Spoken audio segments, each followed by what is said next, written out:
riding and galloping. Feel free as a breeze is a strong medicine. Our warriors were athletic, knew how to get away on their horses so fast.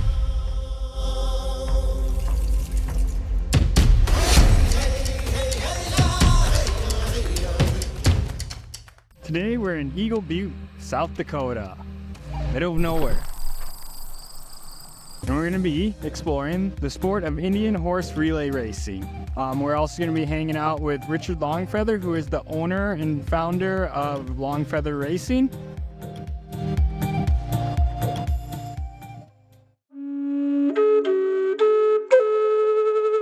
You know, just a competition of life in general, of how warriors were athletic in their time.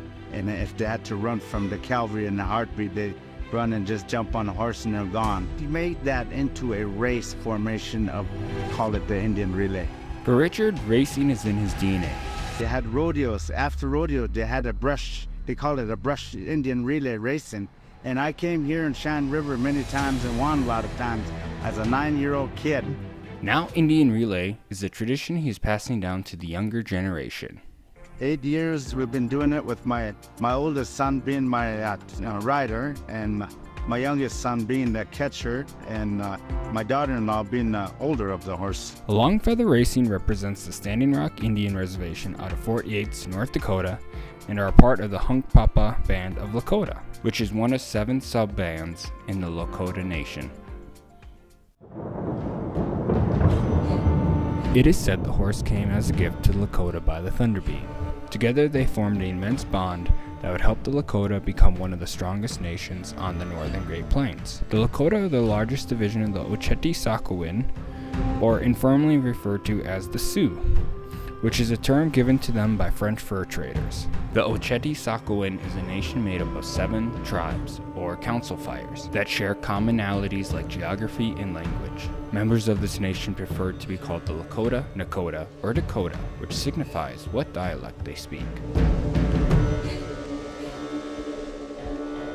Each team consists of 4 people and 3 horses. There's a rider, who obviously rides the horses. Hold up, did you miss that? Let's rewind.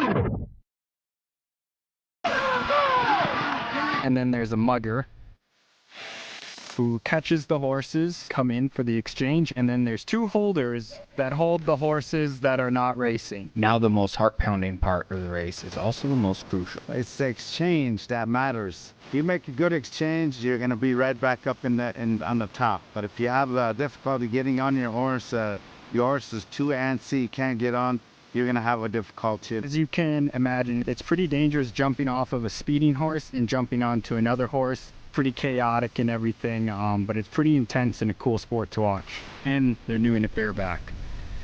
I'm not a horse rider, but I'm pretty sure that's harder than riding on a saddle. Don't really know. Correct me.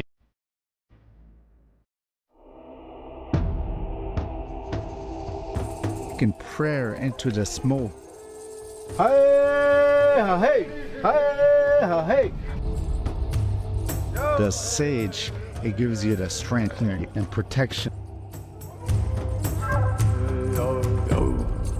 When faced with danger and challenges, one must proceed with courage, confidence, and strength. Riders exercise this core value of the Lakota every time they step onto the track.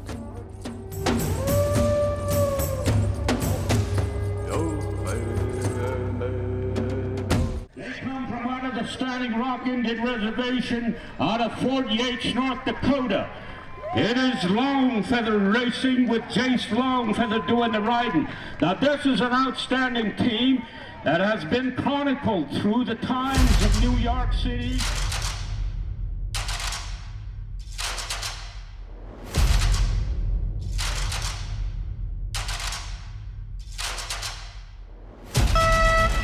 And away they go.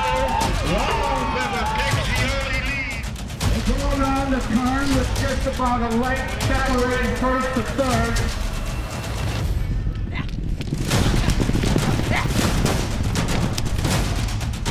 Makes this all-important exchange.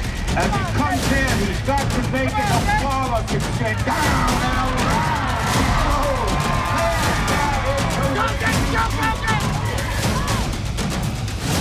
On the back stretch they go. Long if you were looking at it right now, you think it might be old, but it's not.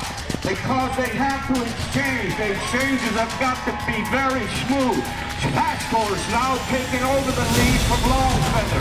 Blue Crew is in a starting position in third. Here we go down the back straightaway. It is Pastor's really a 10-length separation between first and second and Longfeather. Longfeather is moving up very, very well. Here we come right now, the Lady Lifter and Pastor. And Jace Longfeather and the Longfeather Racing out of Fort Yates, North Dakota. And For a nation that once ruled over the plains of America, their way of life is dying. Richard's hope is this sport can reverse that trend and through Indian Relay have the Lakota youth embrace other parts of their culture, like their language. The connection with the life of our spirits is why I think it's important that we keep this tradition alive, is because with the horses and the spiritual life of our ancestors that left us, this was what they lived on. That's all they had, was the animals and the spirits of their loved ones that they lost. And it has a lot of connection to the way we are, the way the native people are. Like, we're losing it so fast and so quick. You see that as now. I mean, we don't speak our language fluent like we want to. I grew up pretty strongly in the culture, in the language. I speak my Lakota language as fluent, and it's in my heart to speak it in fluent, powerful prayer, song, or even advice. I feel so fortunate to be a native and live the modern life and still share my spiritual and my culture in a ways where people find the native people a strong medicine.